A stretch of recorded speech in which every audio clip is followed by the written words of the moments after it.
You'd better go back and pack properly, Ron, because we won't have much time in the morning. Mrs. Weasley called down the table. Ron scowled at Percy. After dinner, everyone felt very full and sleepy. One by one, they made their way upstairs to their rooms to check their things for the next day.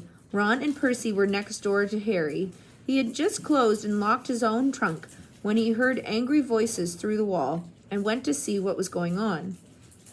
The door of number 12 was ajar and Percy was shouting. It was here, on the bedside table. I took it off for polishing. I haven't touched it, all right, said Ron. Ron roared back. What's up, said Harry. My head boy badge is gone, said Percy, rounding on Harry. So's Scabbers rat tonic, said Ron, throwing things out of his trunk to look. I think I might have left it in the bar. You're not going anywhere till you've found my badge, yelled Percy. I'll get Scabbers' stuff. I'm packed, Harry said to Ron, and he went downstairs. Harry was halfway along the passage to the bar, which was now very dark, when he heard another pair of angry voices coming from the parlor. A second later, he recognized them as Mr. and Mrs. Weasley's. He hesitated, not wanting them to know that he'd heard them rowing, when the sound of his own name made him stop, and then moved back closer to the parlor door. Makes no sense not to tell him, Mr. Weasley was saying heatedly. Harry's got the right to know. I tried to tell Fudge, but he insists on treating Harry like a child. He's 13 years old, and, Arthur, the truth would terrify him, said Mrs. Weasley shrilly. Do you really want to send Harry back to school with that hanging over him? For heaven's sakes, he's happy not knowing. I don't want to make him miserable. I want to put him on his guard, retorted Mr. Weasley.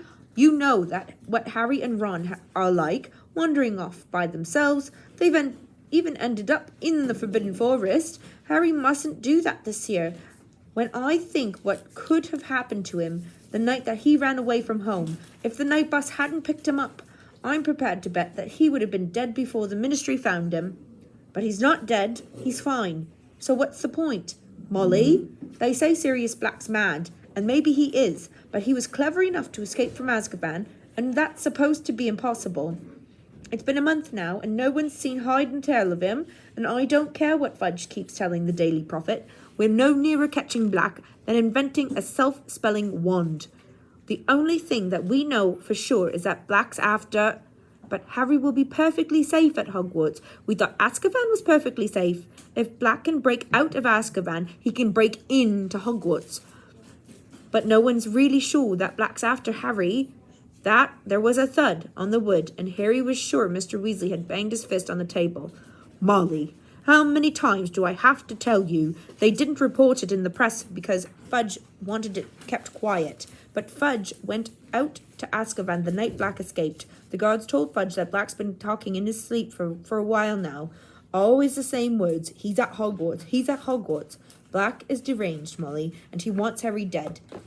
If you ask me, he thinks murdering Harry will bring you-know-who back to power.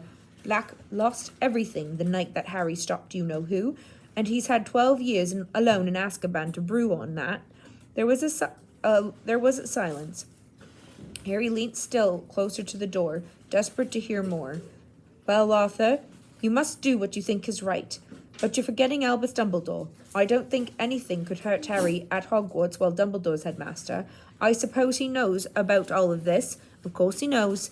We had to ask him if he minds the Azkaban guards stationing themselves around the entrance of the school grounds. He wasn't happy about it, but he agreed. Not happy?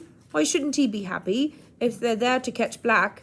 Dumbledore isn't fond of the Azkaban guards, said Mr. Weasley heavily. Nor am I, if it comes to that.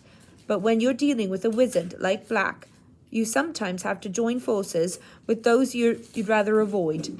If they save Harry, then I will never say another word against them, said Mr. Weasley wearily. It's late, Molly. We'd better go up. Harry heard chairs move. As quietly as he could, he hurried down the passage to the bar and out of sight. The parlor door opened, and a few seconds later footsteps told him that Mr. and Mrs. Weasley were climbing the stairs. The bottle of rat tonic was laying under the table they had been sat at earlier. Harry waited until he heard Mr. and Mrs. Weasley's door close, then headed back upstairs with the bottle. Fred and George were crouching in the shadows in the landing. heaving with laughter as they listened to Percy dismantling his and Ron's room in search for his badge. "We've got it," Fred whispered to Harry. "We've been improving it." The badge now read, "Big Head Boy." Harry forced a laugh, went to give Ron the rat tonic, then shut himself in his room to lay down on his bed. So Sirius Black was after him. That explained everything. Fudge had been lenient with him because he was so relieved to find him alive. He'd made Harry promise to stay in Diagon Alley, where there were plenty of wizards to keep an eye on him. And he was sending 2 ministry cars to take them all to the station tomorrow so that the Weasleys could look after Harry until he was on the train. Harry lay listening to the muffled shouting next door and wondered why he didn't feel more scared. Sirius Black had murdered 13 people with one curse. Mr. and Mrs. Weasley obviously thought that Harry would be panic-stricken if he knew the truth. But Harry happened to agree wholeheartedly with Mrs. Weasley that the safest place on the planet was wherever Albus Dumbledore happened to be. Didn't people always say that Dumbledore was the only person Lord Voldemort had ever been afraid of? Surely Black as Voldemort's right-hand man would be just as frightened of him. And then there were these Azkaban guards everyone kept talking about. They seemed to scare most people senseless, and if they were stationed all around the school, Black's chances of getting inside seemed very remote. No, all in all, the thing that bothered Harry most was the fact that his chances of visiting Hogsmeade now looked like 0. Nobody would want Harry to leave the safety of the castle until Black was caught. In fact, Harry suspected his every move would be carefully watched until the danger had passed. He scowled at the dark ceiling. Did they think that he couldn't look after himself? He'd escaped Lord Voldemort 3 times. He wasn't completely useless. Unbidden, the image of the beast in the shadows of Magnolia Crescent crossed his mind. What do you do when the worst is coming? "I'm not going to be murdered," Harry said out loud. "That's the spirit, dear," said the mirror sleepily. Chapter 5. The Dementor. Tom woke Harry next morning with his usual toothless grin and a cup of tea. Harry got dressed and was just persuading a disgruntled Hedwig to get back into her cage when Ron banged his way into the room, pulling a sweatshirt over his head and looking irritable. "The sooner we get on the train, the better."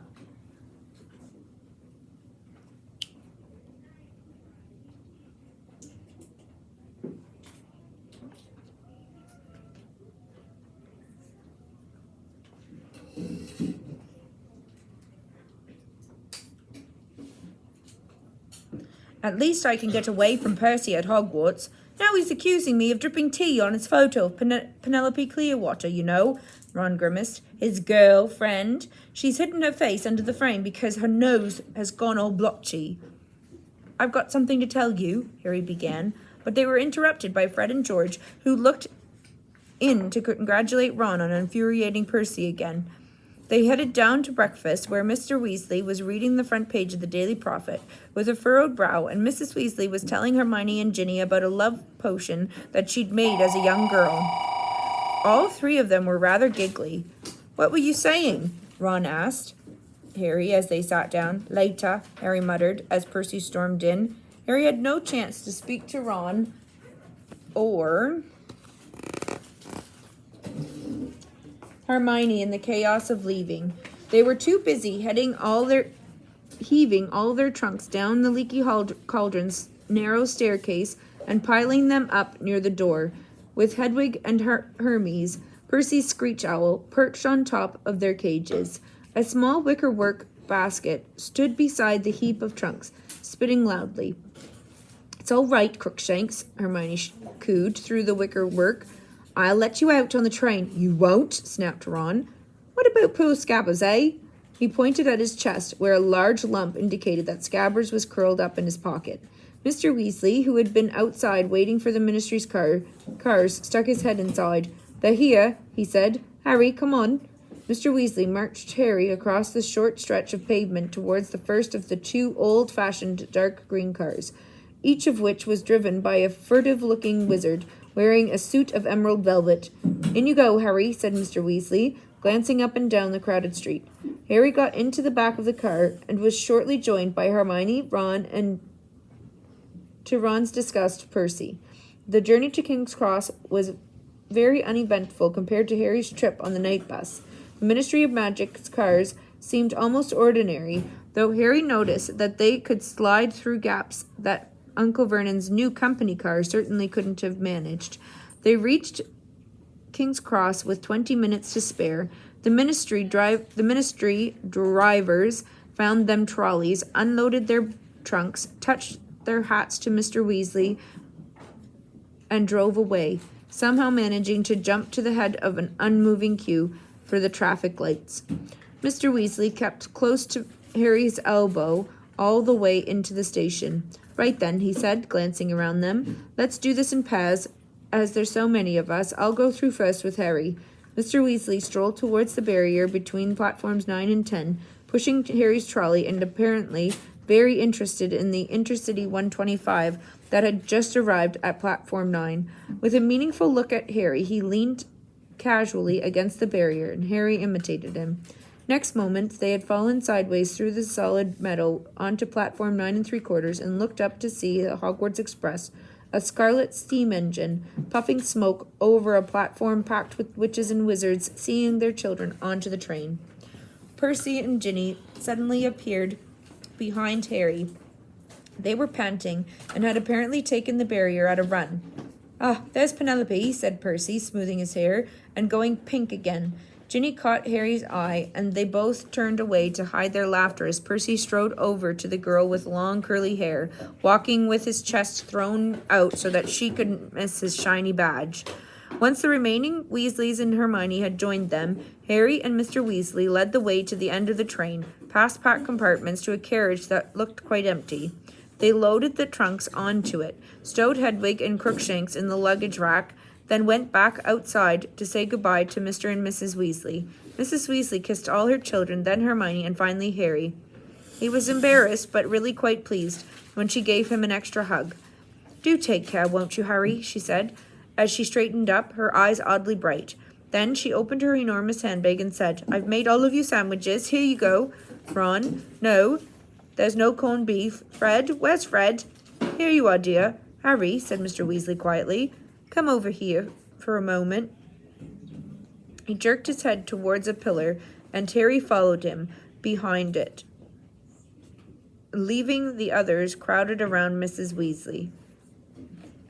"There's something I've got to tell you before you leave," said Mr. Weasley in a tense voice. "It's all right, Mr. Weasley," said Harry. "I already know."